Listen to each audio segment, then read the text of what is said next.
Beatles, between them, never took a single music lesson. None of them. But they were the most successful, influential music group in history, as opposed to people who have graduate degrees in music, who are nowhere near as successful. So the person's either competent or he's not competent. That's why in the music business, they say, okay, play me some of your music. You have to give the guy a CD or an MP3 or whatever, and he listens to it, and either he likes it or he doesn't. He doesn't care if you graduated Juilliard, School of Music. Either the song hits him or it doesn't hit him. That's how it is in that business. That is a very smart way to judge people. Often you see people say, oh, this guy graduated Harvard, he must be good at this. Plenty of stupid people who graduated Harvard. George W. Bush went to both Harvard and Yale. You know why? Because his father was George H.W. Bush, a very powerful, famous, rich person who probably gave millions to Yale, his alma mater. So by the time little George is ready, first of all, people don't want to get on the bad side of George H.W. Bush. He's president of the United States. So that is what they call a legacy admission. That is what these Ivy League schools are about, legacy admissions. It's a way to control the populace by perpetuating this persona that the person has. The last time I checked, every single Supreme Court justice in history in the United States graduated from an Ivy League school. So it's like a filtering system.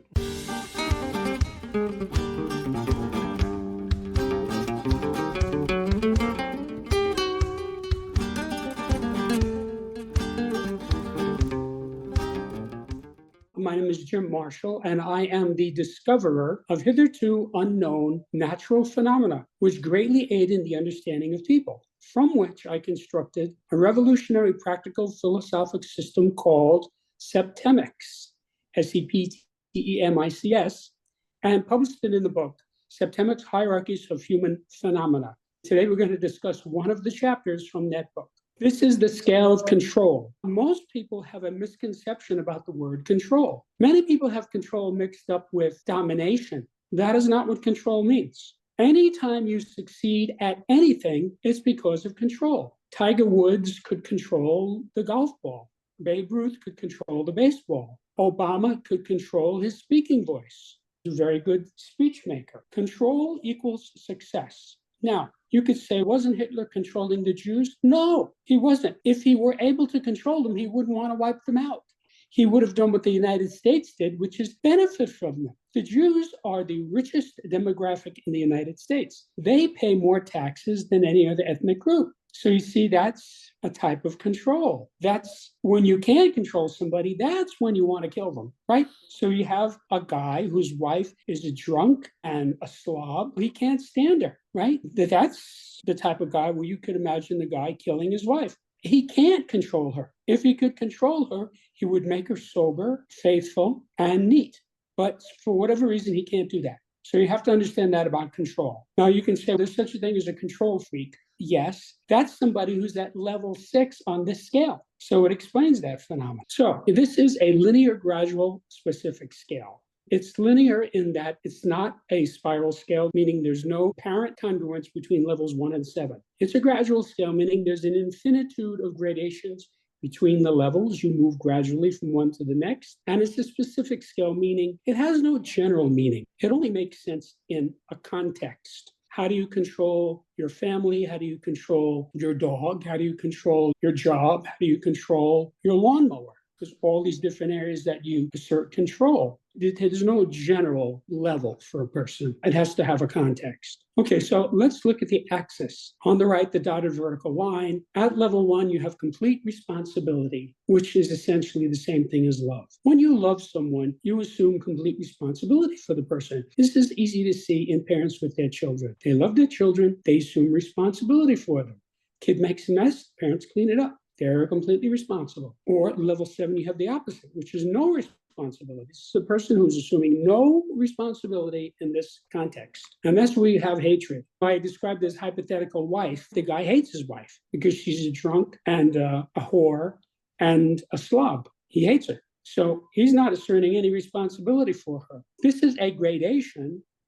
At the bottom, hatred, and at the top, love, which are outgrowths of no responsibility and complete responsibility. So what this tells you is If you want to control something more or better, assume more responsibility for it. If a person cannot control something, it's because he's not assuming responsibility for it. Now, there are all kinds of reasons why you might not assume responsibility.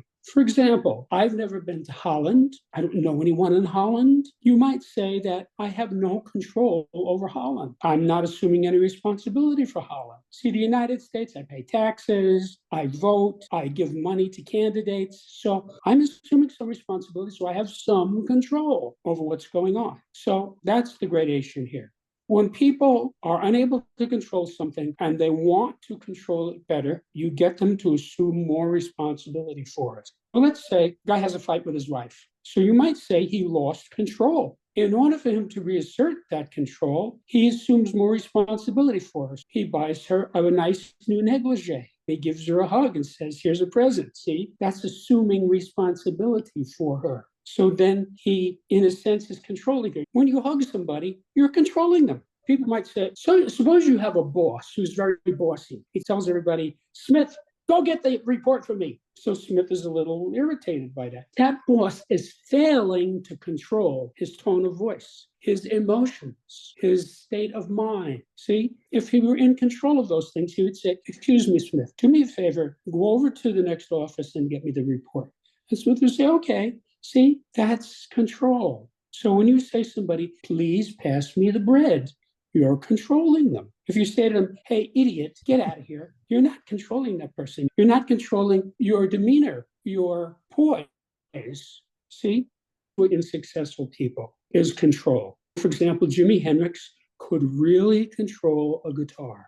So let's go through these levels. The sequence in which these levels occur is not necessarily what one might expect, especially near the bottom. Now, remember, most people have some difficulty grasping the extremes of the scale. The lowest level here is must not control. Must not control is what inhibition means. If you remember in the movie David and Lisa from about 1960, his mental illness was that you could not touch him. He would go berserk if you touched him. Don't touch me. See, that's must not control. A normal person, you can touch him. It's okay. You're controlling him when you touch him, but it's no big deal to him. He might say, why are you touching me? He's not going to be hysterical about it like the character in that movie. I actually knew somebody once. I had a client. Part of my practice was holistic. In other words, if a person had a physical thing, I would fix it holistically. So he had a friend who had physical problems and who I knew also, and he tried to get her to come to me for treatment, but she obviously needed. And her thing was, don't touch me. I don't want to be touched, which is neurotic, at least. So she did not take advantage of my skill as a healer because she was at this level, must not control. Now, must not control goes both ways. This is the person who says, I actually had a friend of mine say to me, oh, I can't control anybody. You can't control anybody. I said, I beg to differ. You certainly can control people in a variety of ways. She was like, it must not control. So this is the parent who's got the kid who runs wild, the spoiled kid. Instead of grabbing him and yelling at him and saying, now you sit in that chair for the next 10 minutes because you're out of control. See, that's normal parenting. There's a person who says, oh, I don't want to control. I don't want to tell the kid what to do. See, even if they don't use the word control, they're inhibited. They're inhibited in controlling others and in others controlling themselves. Okay, so that is the lowest level. A couple of things on level 7. I watched a video the other day. The context of it was a teacher coming into a classroom that most teachers couldn't manage. You have the scenario of the kids on their phones, playing games, throwing stuff all over the place. He comes in, and he's a martial arts guy, so he has a lot of control over his emotions and his movements. And he looks at the situation, and whereas most teachers would go in and try to control the situation, his approach was very different because his reasoning was very different. So he went in there and he helped the guy with his game. He helped the other pupil fashion an airplane. By doing this, they became highly suggestible to his mode of teaching. There was an affinity there. There was a compatibility of alignment as this from him trying to control them. That was very interesting to me when I looked at the scale. But another scenario, this is just a hypothetical scenario, which I've seen many times, is that you get a social gathering and someone refrains from expressing their opinions, their views, to avoid conflict. So they go away feeling unfulfilled. I wonder, how does that need to avoid control impact one's sense of self-expression and fulfillment? Because in what ways can individuals navigate situations where they feel compelled to inhibit control? First of all, let's take those two scenarios separately. As to the latter, if a person thinks it's wise to not say something, he's controlling himself by not saying it. I know a guy who had that failing. He couldn't keep his opinion to himself. And a lot of people just didn't want him around. This guy's going to come in here and start talking about politics. He had a lack of control. He could not control himself. Now, as for the former, when that teacher helped the student with whatever little thing he's doing, he's controlling the student. That is controlling the student. That's just a different way from saying everybody sit down and shut up. It's a different method of control, but it's still control. So there are many ways to control. In the military, they have something called command presence. This is something that you learn in a military academy or an ROTC. When you walk in a room as an officer amongst enlisted men, you have an immediate control over them because of your command presence. Now, there are some people who lack this, and they make terrible officers. I was once the platoon sergeant for one of these guys. The platoon commander was a skinny little guy with glasses, a very meek little person who looked like he had never been in the sun and had never lifted a weight in his life. So he would give a command to the platoon, and they would just ignore him. I was shocked. You know, when you get an officer, a lieutenant gives you a command, you're supposed to respond. So I called him and was like, come here, let me show you. So I went in front and said, "Say hut!" And they all snapped to attention because I had that ability. So I said, see, that's how you do it. So he said, thanks. Anyway, there's a lot of ways you can control something. When you see someone who's shy, that person has some difficulty controlling. That's why they're shy. See, a normal person, he walks into a room and says, oh, hello, Mr. Smith. I'm pleased to meet you. A shy person would just blend into the wallpaper. There's a lot of ways of controlling and not controlling. Whatever way it is, it's covered on this scale. In that scenario, one of the things he had was charisma. It's almost like he took up more space without dominating the space. I watch interviews with certain people who feel very confident. They're sitting in the chair with a person interviewing, and they actually take up a lot of space, appear larger than life. And it seems to me charisma oozes out of them, which is like an energy. You can't see it, but you feel it. You feel that sense of charisma. You feel that sense of presence, if you will. Yeah, it's a form of control. And again, control is not a dirty word. Control is a good thing. So whenever you have a bad result, it's always because you failed to control something. You have an automobile accident. You failed to control your car. You can say, wait a minute, the other guy was at fault. Yes, but if you were really alert and a good driver, you could have gotten out of the way. I can't tell you how many times I avoided an accident because I'm a very good alert driver, and somebody else would do something stupid and I would get my car out of the way and avoid the accident. Anytime you have an accident, it's always because you failed to control something. You hit your thumb with a hammer. Well, you failed to control the hammer. It was an accident. Of course it was an accident. You still failed to control the hammer. Can you talk about the misdirection in a way that people make and the distinction between abuse and control? It's one of many popular misconceptions, and it is fomented by downscale people. Let's say you have a guy, he can't control anything, can't keep a job, can't keep his house neat, a very low control type person, right? So this guy is probably somewhat insecure, so he's going to try to make control into a bad thing psychologically. When you kiss somebody, you're controlling them. You give somebody a Christmas gift, you're controlling them. It's a type of control. It's just a very upscale type of control. You punch somebody in the nose, you're controlling them. It's not something I think people should do, but it is still a form of control. Let's go to level 6, must control. Now, must control is compulsion. When a person is compulsive, he must control the thing. Let's say you see a guy who is just head over heels obsessed about a certain woman, right? He's got photographs of her all over his apartment, but he's never asked her out for a date.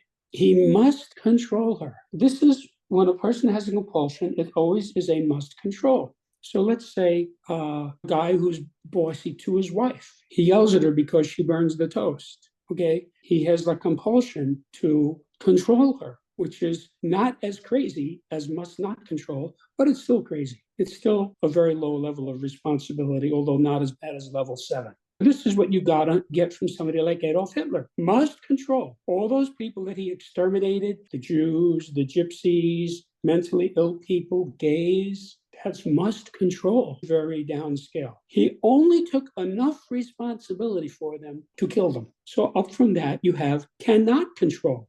Can I ask you a question about must Sure. control? Yes.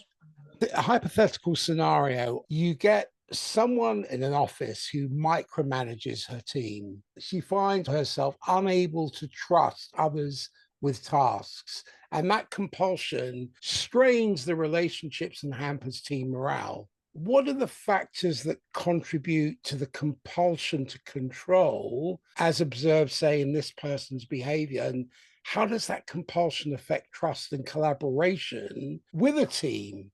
Anytime you have difficulty between people, it's because of a failure to control. So let's say you have some terrorist who wants to kill you. He's clearly not controlling his anger. Now, as far as micromanaging could come in different forms. You might have somebody who's new on the job that needs micromanaging. Or you might have somebody who's working for a minimum wage, who's not the sharpest knife in the drawer, who needs micromanaging.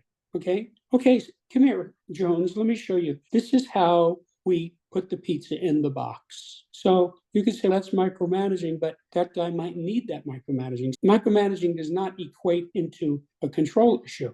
It might be a smart thing and it might not.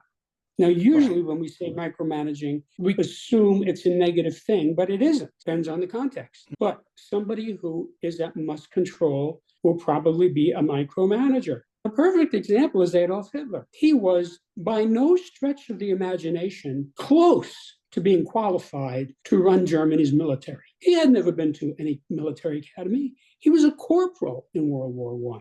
He had no military science training.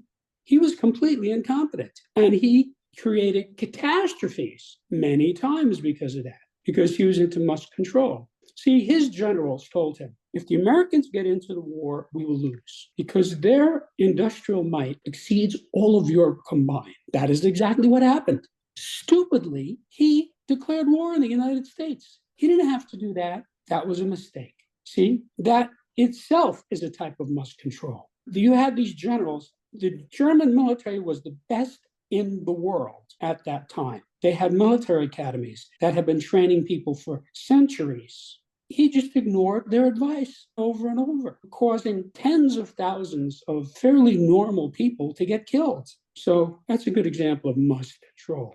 Then we're into the difference between force and power. Yes, if you have power, you don't need force. You only need force when you're not controlling somebody. Now, you could say force is a way of controlling somebody, and there's some truth to that. So there's a time to use force. If you have a guy fleeing a bank, the alarm bell is ringing, he's got a bag of loot in one hand and a gun in the other hand. The cop says, stop or I'll shoot. Okay, and the guy doesn't stop and the cop shoots him. You can say that's a use of force. That's what the cop is paid to do. That is an appropriate use of force. Now, if the cop is a good marksman, he'll shoot the guy in the leg or something close to the leg so as not to kill him. But when a guy is running from you, it's not easy to hit him. Even a good marksman accidentally put one into the guy's back and kill him. So that's force, and he's asserting control. That's what he was hired to do. Okay, so let's talk about cannot control. We're getting up into the range of normal people now. One of my pet peeves is I used to be a runner before I injured my back, and I would run 3 or 4 times a week, typically 5 miles. I would be out there, and there would be these people with dogs who could not control their dogs. And the dogs would run after me and bark, and once I got bit, these are people who are down at cannot control. They call, the dog doesn't respond. I've had dogs. When I would call the dog, he would come. I could control him. Cannot control is what we mean by disown. We say he disowned him. So you have parents who have a teenager who's a bad kid. He steals cars, he takes drugs, he gets into fights, he gets arrested, and so forth, right? Years ago, parents like that would disown him, legally disown him, which would mean that when they died, he was not entitled to any part of their estate. So what those parents are saying is, I cannot control this kid. Now, maybe their failure to control the kid started 10 or 15 years earlier. Maybe if the dad had sat in bed with the kid every night and read him a book, an appropriate book, for 10 years, maybe by the time the kid was 16 and he was ready to steal cars, he wouldn't do it because dad said don't do it. The point at which you fail to control, it's not necessarily immediately, it could be remote in time. So we see this from people all the time. Let's say you have a guy, he goes out and he gets drunk. Now he's got to drive home, right? So he's breaking the law. So that guy, unless he's a moron, failed to control his drinking. See, he should have been able to say, okay, I had 2 drinks, that's enough, I have to drive home. See, that would be control, good control. But he can't control himself.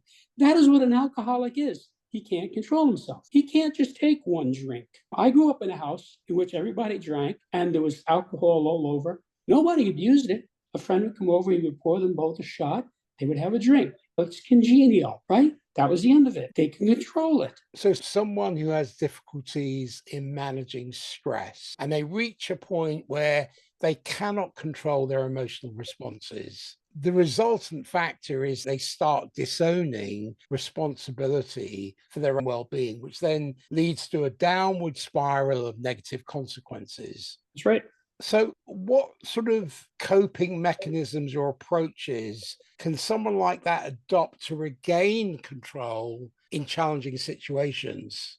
If you're talking about someone like that, if you mean the person who is having emotional difficulties, the whole idea of cognitive therapy is that you always have a choice about what you think, right? There's a stimulus. Somebody tells a dirty ethnic joke. 3 people hear it. 1 guy laughs, the next guy gets offended because it's dirty, and the 3rd guy gets offended because it's ethnic.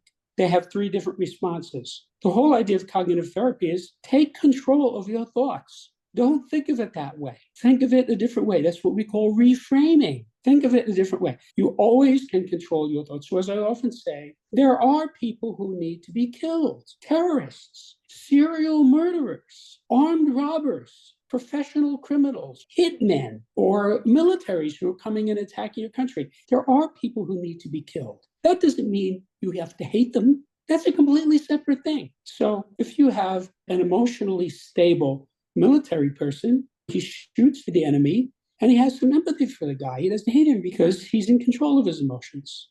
The facts are what they are, and how you react to them. There's a lot in my book about reacting and responding. A reaction is not volitional, and a response is volitional. If somebody says to me, "You're a damn idiot," if you say that to some guy in a bar, we get into a fist fight. Somebody says that to me, I would say, "Why did you say that?" I don't react to it. I just respond. Or I might say, "I'm sorry you think that." See, that's a response. So I'm not losing control of my emotions. Or you might say, I'm maintaining my poise, which is what you get from mature, intelligent people. They maintain one's poise. So the person who has some control over themselves. Does that not link to the other scale we talked about where you're in neutrality? So you remain neutral in the face of someone casting that upon you, saying you're an idiot. You respond as distinct from react to it. Yes, but again, a lot of it depends on the circumstance. If you have a child who's disrespectful to a parent, now the parent shouldn't react to it, but the parent has to deal with that differently from the way he would deal with that comment from the next door neighbor. You have to say to the kid, now look, people have been respectful of parents for 6,000 years. It's one of the 10 commandments, and I expect you to treat me with respect. Even if you don't like what I do, we can still have polite discussion about it. See, you're responding, you're controlling the person in discussing this, you're not reacting. Now, I once said something about my mother's family, and she just smashed me in the face. Didn't even say anything. Just bang. I was a little kid. Kids don't know how to act. Now, if she were a responsible parent, she would have said, why did you say that? What makes you say that? Or I'm sorry you feel that way. Or tell me about that. Or there's a long list of things you could say to address that rather than just hitting the person. So people who losing one's temper is losing control. It made me think about, and this may be going back a couple of levels, it came up in my mind when I was in the States. My cousin loves politics. I was watching TV with him, and there are these debates going on. I can't remember who it was between. But what I realized is there is a control aspect to it whereby they're more interested in winning arguments as distinct from providing real solutions, practical solutions that are sustainable. There seemed to be that control aspect where I'm going to make you lose so I can win. There was that control element. That's what debate is all about. When you are in the debate team, you're trying to win the debate. You're trying to control the outcome. What bothers me more is how people respond to this, losing their tempers and so forth. That shows that they cannot control their emotions. So I listen to people of various persuasions, and I find that I disagree somewhat with everybody. There's nobody I agree with completely, even myself. I think about something I did 10 years ago, and I say, boy, that was stupid. I'm disagreeing with myself. That's a lot of what therapy and meditation are about, is to be able to do that, to look at yourself. In the United States now, most people have fallen down the scale. And I suspect this is also true in most of industrialized society. It's not as polite as it used to be. If you look at, for example, the way politicians interacted with one another many years ago, it's famous that Tip O'Neill, who was the Speaker of the House, a Democrat, got along very well with Ronald Reagan, who was the president. Between them, they were able to pass a lot of legislation because they related to one another as two Irishmen having a drink, which is a very smart approach. And Reagan often said, if I can get half a loaf, I'll take it. So now you have both sides hate one another and nothing gets passed. Now, it is often said that politics is the art of compromise. Henry Clay was one of America's greatest 19th century politicians. He was the great compromiser. Many of the compromises came from him. He ran for president, I think, 4 times and never got elected. He was still a dominant personality, and he was all about compromise. Let's see what common ground we have, and we'll agree. Now, really doesn't happen anymore. In fact, I don't know if you know this, but when the United States ran out of money, and the House of Representatives controls the purse in the United States, all spending comes from them. It's the people's house. The Republicans put together this package. Okay, we'll agree to fund the government to increase the debt ceiling. In other words, there is a statutory debt ceiling. The government can only borrow so much money. In case you haven't noticed, the United States is $33.6 trillion in debt. And the reason for that is they keep raising the debt limit. So this came around again about 5 months ago, and House of Representatives said, look, we'll raise the debt limit, but we want these other things as a compromise. And they negotiated, the Republican representatives, because they control the House, negotiated with the representatives of the White House, and they cut a deal. Now, the president had been saying, no compromise. He wound up compromising. And I'm sure that all of his lawyers and advisors came to him and said, look, this is a reasonable deal. They're going to raise the debt limit. But in order to get that, we have to do this and this. Okay? And so that's sane government. So when you have people who are not willing to do that, then it becomes a dictatorship. But that's control. That's the way the United States government was designed by the founding fathers. They have all of these checks and balances in many different directions so that nobody can take control completely. So that's how it works. That's how Henry Clay was a great statesman. He almost by himself prevented the Civil War for many years. Now, would you say he was in slight tolerance or in good control? Oh, I would say he was in very good control. In order to get 2 factions in a representative body to agree, you have to be really good at that. It takes some real skill. It takes leadership. It takes leadership, yes. And people who cannot control their emotions, they just say dirty words and leave the room. Let's go up to slight control. This is what you get from the average person. Tolerance. You have a guy, he's a Christian. His next door neighbor is a Jew. On the other side, the guy is a Muslim, right? There's no problem there. Hello, how are you? Have a nice day. Oh, you want to borrow the lawnmower? That's fine. There's tolerance there. That's slight control. So when you tolerate something, you are asserting a slight control over it. So let's say I don't smoke, but I'm with somebody who smokes. Now, especially if we're outside, I'm not going to say don't smoke or anything like that. I just try to not inhale any of it. That's just like asserting a slight control by being tolerant. That's good. That's a good thing. It fosters understanding and emotional balance. That's how most people are. Most people are tolerant. The average person. Now, people are a lot less tolerant in industrialized society now than they used to be, than they were 50 years ago. 50 years ago, people were more tolerant. How do you think we can enhance our capacity for tolerance in interpersonal dynamics? It's done the same way as it's done with every other septemic scale. You spot the level the person is at. He has to spot it. Then you target him for the next level up.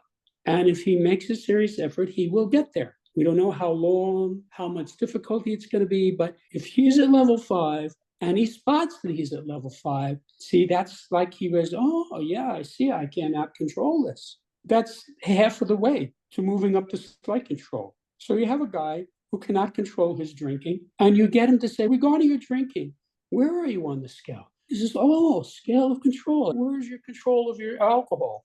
He says, I guess I cannot control it. That's why I get drunk all the time. Okay, let's move you up to 4 and you'll have slight control. And he's going to want to do that. He wants to have better control over his drinking. Even an alcoholic wants to have better control over his drinking if he realizes he's an alcoholic, which is why in Alcoholics Anonymous, you say, my name is Jim and I'm an alcoholic. Next guy gets up and says, my name is Mary and I'm an alcoholic. Because they're getting him to see it, see? Because there's lots of people who are drug addicts and alcoholics and all kinds of other terrible things and don't realize it. In denial. So as a result of the denial, they cannot control it. So that's how you use the scale. You get the guy to spot the level he's at and you move it up. So let's say you have a guy who is running for the local council, right? And there's some group of people he doesn't like. He's not going to do well with those people. So you say to him, okay, let's say it's hypothetically Catholics, okay?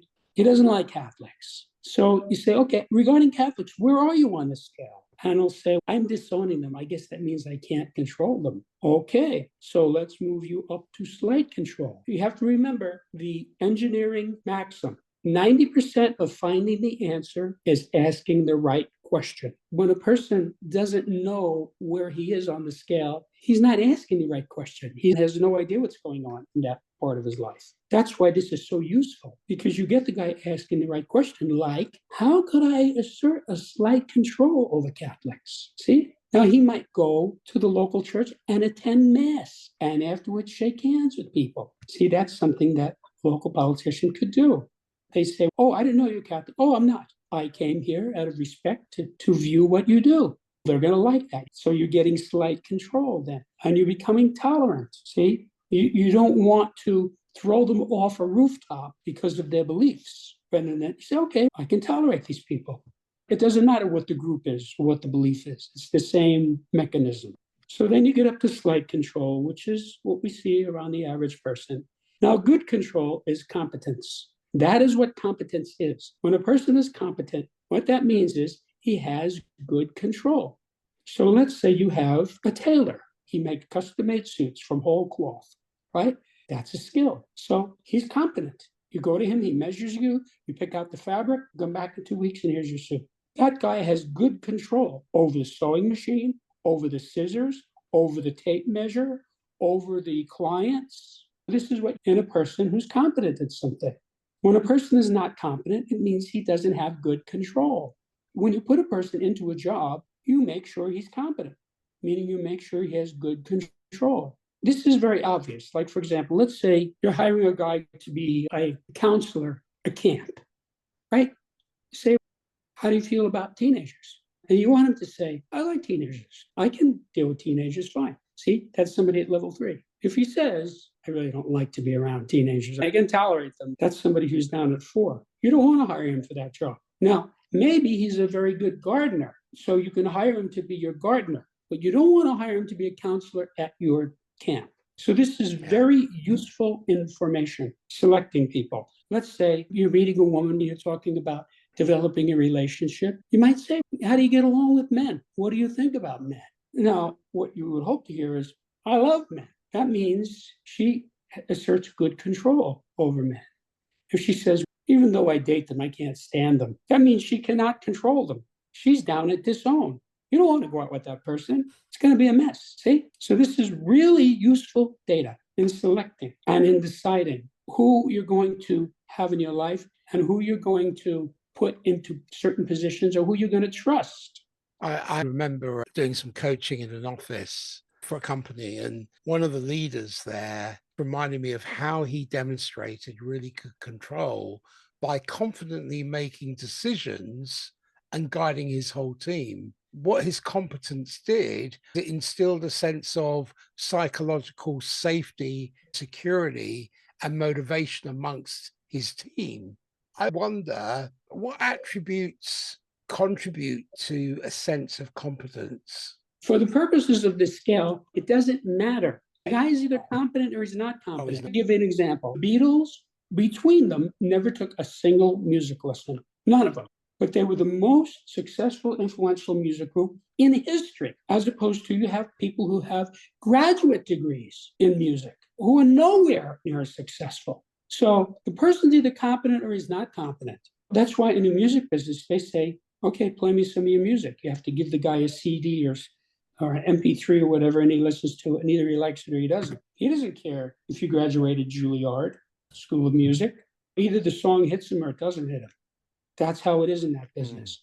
That is a very smart way to judge people. Often you see people say, oh, this guy graduated Harvard. He must be good at this. Plenty of stupid people who graduated Harvard. George W. Bush went to both Harvard and Yale. You know why? Because his father was George H.W. Bush, a very powerful, famous, rich person who probably gave millions to Yale, his alma mater. So by the time little George is ready, see, first of all, people don't want to get on the bad side of George H.W. Bush. He's president of the United States. So that is what they call a legacy admission. That is what these Ivy League schools are about, legacy admissions. It's a way to control the populace by perpetuating this persona that the person has. The last time I checked, every single Supreme Court justice in history in the United States graduated from an Ivy League school. So it's like a filtering system. Now, on the other hand, you have somebody like Abraham Lincoln. He had at most 12 months of school his entire life. And he taught himself law, they call it reading law, and made himself probably the best lawyer in the state of Illinois. If you look at what he accomplished as president, and you read his Gettysburg Address and his second inaugural address, the man was obviously brilliant. He rose from poverty to become what most experts think was the greatest president. What he accomplished was considered by most people in his day to be completely impossible, and he did it. That's something that goes on in society where you have somebody gets a label put on him and they go by the label rather than observing.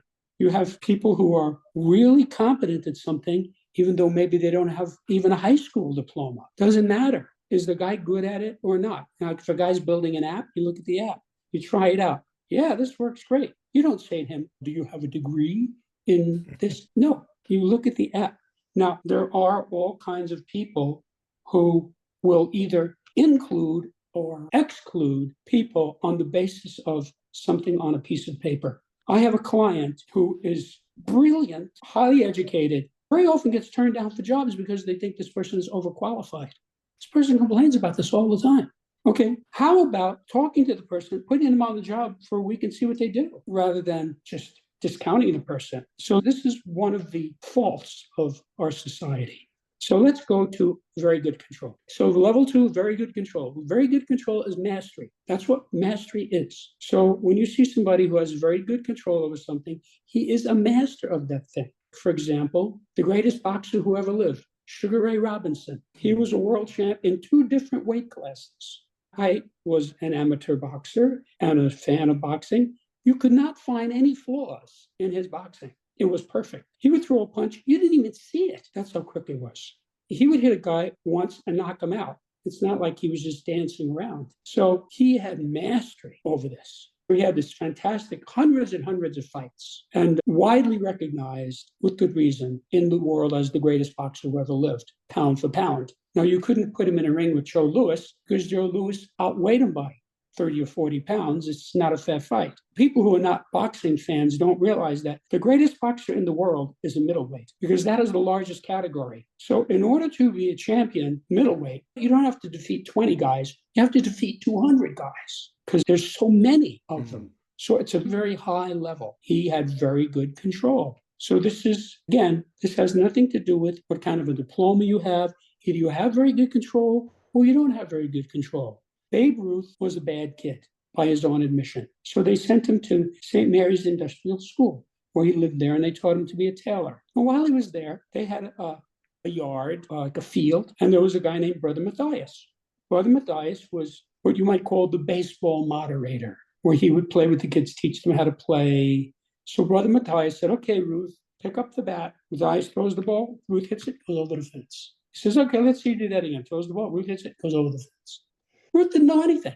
He had never played baseball. He wasn't interested in baseball. But Brother Matthias, he says, this is better than being stuck in the dormitory reading another book, so I'm going to go along with this. See, he had no training. He just had spectacular ability. He had mastery. That's why he was called Babe Ruth, because he was in the major leagues at 18. So most of the players considered him a babe because they were in their 20s. That's how he got the name Babe. That's how good he was. That's what very good control gives you. Either you have the control or you don't. And I was thinking about a client who was a therapist. And one of the things I notice about her is she exhibits very good control by understanding and influencing her clients' behaviors. Her mastery and control fosters a positive therapeutic environment. That's right. I find that interesting because I wonder how influence plays a part in mastery. Yes. If it's a situation where influence of a person is a factor, then it's a component of it. They actually have competitions in cutting logs. And so you'll have a guy, he's like the world's leading tree cutter. He can cut down a tree of a certain girth faster than anybody else. Okay, so he's a master of this. That's why he gets the prize. Just like the shot put. Guy throws a shot put, he throws it further than anybody else, he gets the gold medal. That's mastery. That has nothing to do with influencing people. Sometimes it does have to do with influencing people, but control is control. Either you control it or you can't control it. And something that I point out in the chapter that's relevant here is people like to be controlled. This is a huge misconception. I'll give you an example. I grew up in a nice suburban neighborhood in a Victorian house, and people were always coming to the house to deliver. In those days, you had a bread man, you had a milkman, you had a brush man, right? We had another guy that delivered soft drinks to us. This was like a regular thing.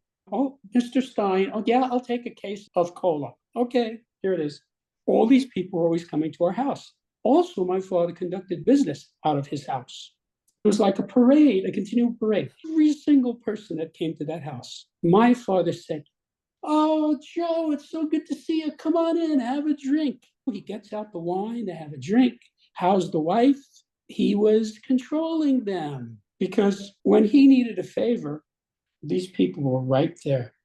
He called the florist. The delivery man for the florist, my father was always getting flowers for my mom, Valentine's, birthdays, Thanksgiving, whatever.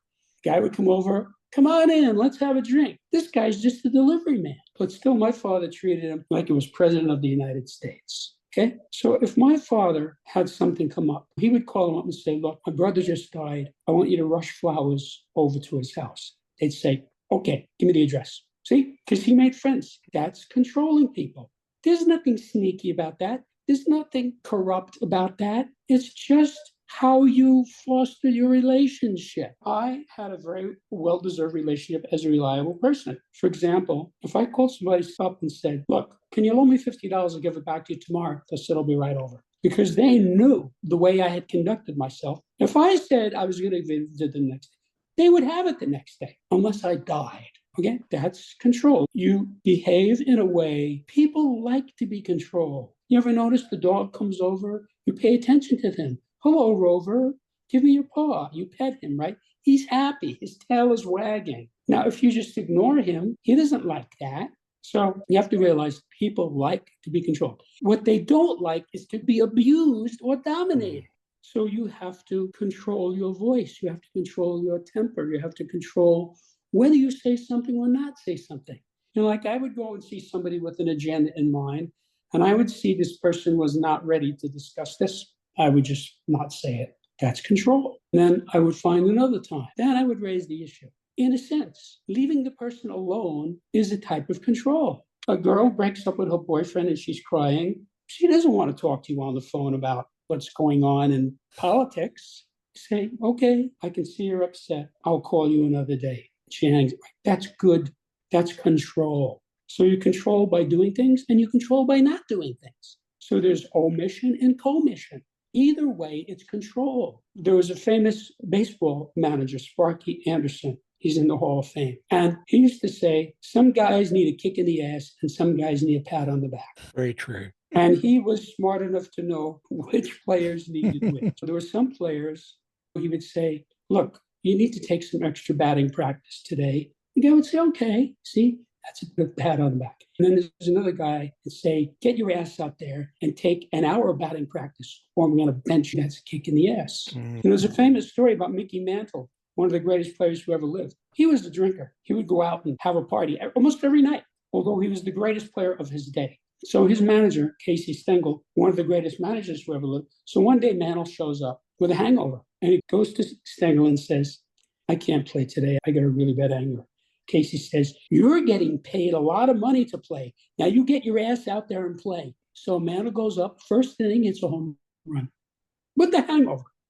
Then after that, 1 or 2 innings, Stengel takes him out, says, okay, you can rest the rest of the day. See, he was controlling Mantle. He got the desired result. He got a home run out of him in the first inning from a guy who didn't want to play. So control comes in many forms. It depends on the context. That's what I said. This is a specific scale. It's all about context. So let's go to level 1, which is full control. Full control is creation. That is what creation means. You have 2 parents. They created the baby. They are in full control of the baby. They pick the baby up, put him in the bassinet, take the baby out, change the diaper, take the baby, put him in the high chair, feed him. They're in full control of this kid, right? So they not only created him, but they are creating him as they raise him. Because how does that go? As the branch is bent, so grows the tree. So the parents are creating this person. To a large degree, the way the person turns out is how he was created by the parents. So the parents have to assert control. Now, of course, this changes as the person grows up. He's not a baby anymore. Now he's a toddler. Now he's an adolescent and so forth. You have to change how you do it. But this is very obvious in a great artist. If you've ever seen a great musician, like when Eric Clapton plays a solo, he never plays the same solo twice. He is creating it. It just comes out of him. And if by some peculiar quirk of fate people didn't like what he was playing, we wouldn't be discussing him now. But people did what he was playing. He would play and he would figure it out as he went along. He was just creating it. He was in full control. So this is what from people who are really great at something. I saw Led Zeppelin at Madison Square Garden. Jimmy Page went out on stage by himself and played guitar for 20 minutes. No accompaniment. I've never seen anybody else do that. It was awesome. He was in complete control of his guitar, of his amp, and of the 20,000 people watching. And it was perfectly obvious to me that he was just making it up as he went along. He didn't even have to stay in time. There was nobody else playing with him. He just played whatever he wanted to play. But he was at that level of full control. He just created it. So that is a person who assumes complete responsibility. When a person is at that level, usually it means thousands of hours have gone into that, creating that level of control. What percentage of people get there? Full control?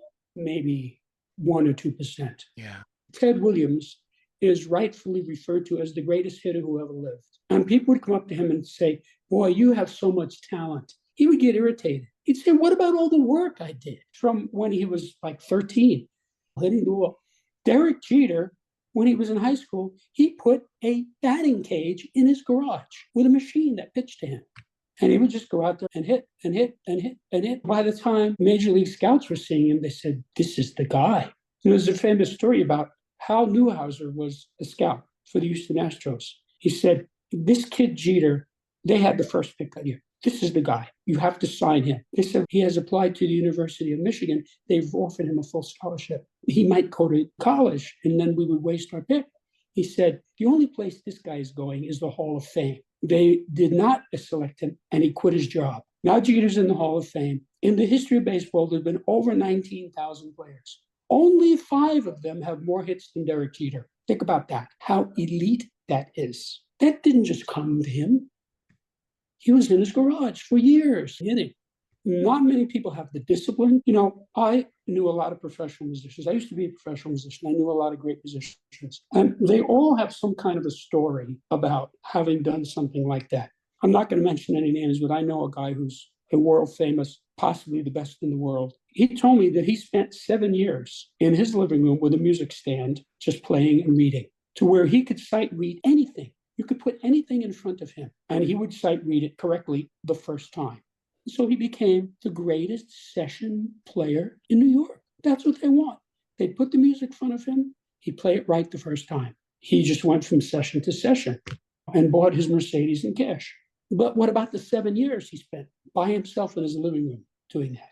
Now, I know this is a very honest person. He wouldn't tell me this weren't true because we were very good friends. I believe him.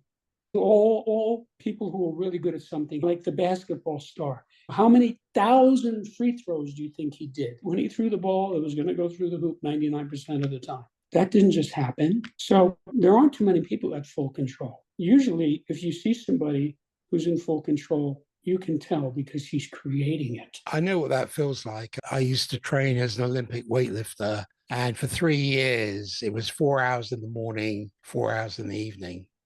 Wow. 5 days a week, 2 days recovery. I would get home literally, Jim, with a plate of food, and I was consuming 7,000 calories a day. I would just fall asleep like this, just from pure exhaustion. But it was that consistency of practice and the vision, because I wanted to go into the 84 Olympics in LA. I think it was in LA. The run-up, I came third. So I didn't make the grade. And I knew my limitations at that point. But it wasn't the fact that I didn't get there. It was the process of my coach was like the pat on the back or get your ass out there, because there are times where a group of us, I remember I just passed out. And he came up with smelling salts under my nose. He says, get your butt back up under the iron. That's right.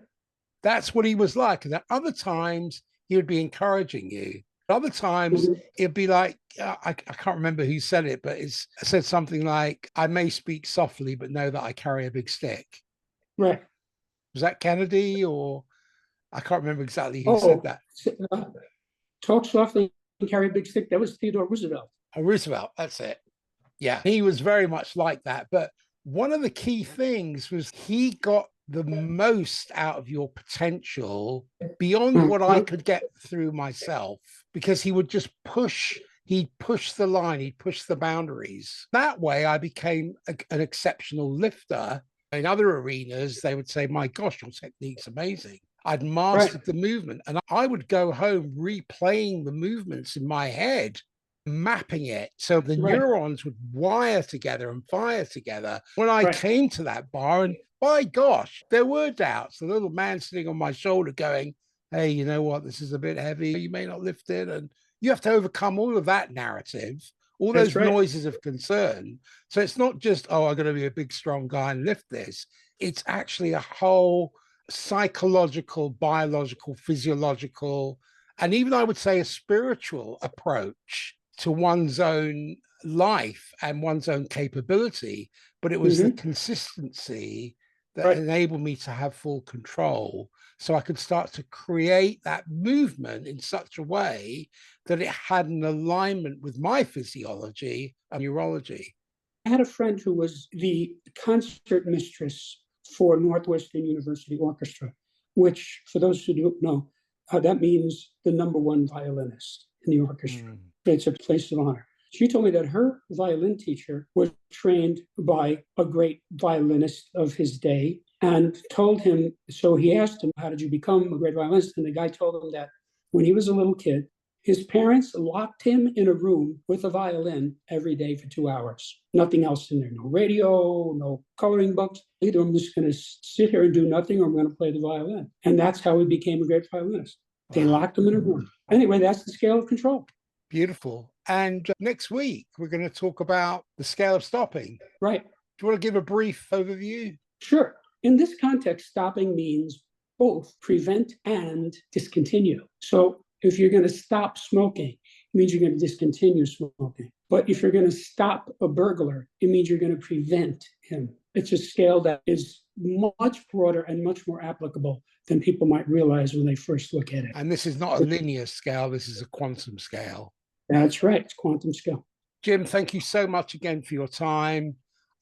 Really looking forward to the scale of stopping, and I'm continually working on each scale and going over and over it again so I can get the micro-coded essence of it lodged in my neurology as well, because I'm a beginner's beginner. That's a beautiful place to be. Everybody starts somewhere.